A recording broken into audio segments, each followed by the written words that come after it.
बिस्मिल्लाहिर्रहमानिर्रहीम। दिनौली स्कूल काज कैंपस जमात चहारम मज़मून इस्लामियात उन्वान बंदों के हकूक़ लेक्चर नंबर 14। लेक्चर नंबर 13 में हमने बंदों के हकूक़ की आधी रीडिंग की थी, यानी पड़ोसियों के हकूक़ तक। आज हम करेंगे मुलाज़मीन के हकूक़। मुलाज़मीन के हकूक़ क्या हैं? नबी करीम सल्लल्लाहु अलैहि वसल्लम ने फरमाया, मज़दूर या मुलाज़मीन में से कोई एक जब वो मज़दूरी करता है तो उसकी मज़दूरी उसके पसीना खुश्क होने से पहले दी जाए। और आपके घर में आपकी खिदमत के लिए बहुत से नौकर चाकर यानी मुलाज़मीन मुकर्रर होते हैं। वो हर वक्त आपके हुक्म के मुताबिक काम करते हैं। मुलाज़म का हक़ है कि वो बीमार हो जाए तो उसकी दवा और इलाज का इंतज़ाम किया जाए। काम की ज़्यादती के सबब जब वो थक जाए तो आराम के लिए मुनासिब वक़्त दिया जाए। इसके खाने पीने, लिबास और रहाइश का ख्याल रखा जाए। इससे डांट डपट की बजाय नरमी और सलूक से पेश आया जाए। इससे बदतमीज़ी ना की जाए। ये सारे काम हम पर इनके हक़ की सूरत में लाजिम हैं, क्योंकि इस्लाम में सारे इंसान बराबर हैं। इस्लाम में मुलाज़मीन के हकूक़ भी और फ़राइज़ का तयन कर दिया गया है। इसके बाद अब गरीबों और बीमारों और यतीमों के हकूक़ आते हैं। तो सबसे पहले हम करेंगे बीमारों के हकूक़। बीमारों के हकूक़ क्या हैं?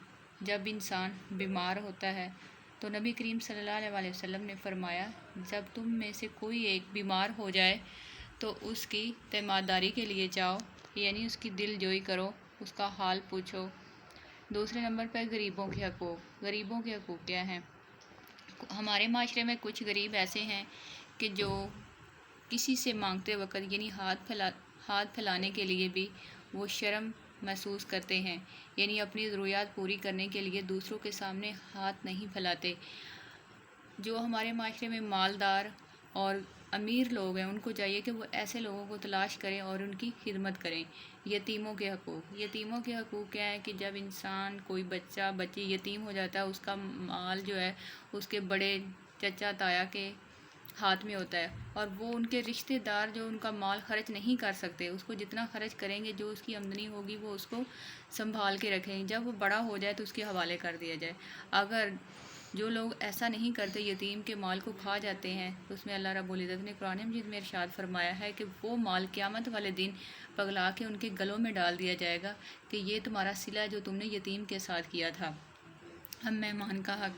नबी करीम सल्लल्लाहु अलैहि वसल्लम ने इरशाद फरमाया कि अल्लाह ताला इरशाद फरमाते हैं, हदीस कुदसी है कि जब किसी के घर मेहमान आता है तो मेहमान को रहमत कहा गया है, यानी मेहमान एक रहमत लेके आता है।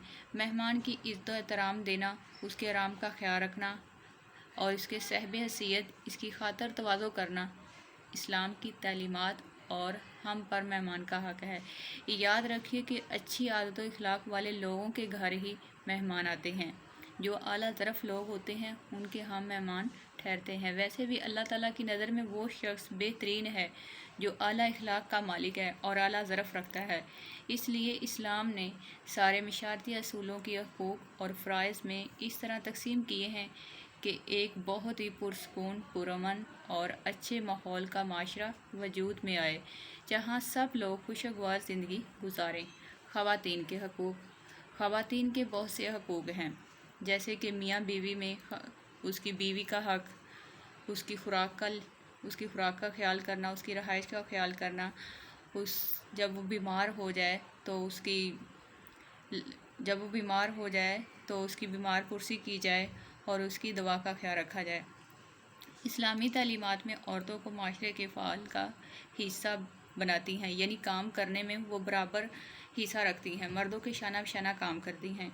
इस्लाम ने ख़वातीन को जो हकूक़ दिए हैं, इनमें तालीम हासिल करना, अपनी जायदाद के मालिक बनना और विरासत में हिस्सा पाना, काम करके पैसा कमाने और अपने पास रखने, अपनी मेहनत का मसावी सिला पाना, किसी भी मामले में अपनी राय का इजहार करने, वोट देना, शौहर की जानिब से इसके तमाम ज़रूरियात को पूरा करने का हक़, शौहर के मर जाने के बाद या तलाक़ की सूरत में दूसरी शादी करने जैसे हकूक़ शामिल हैं।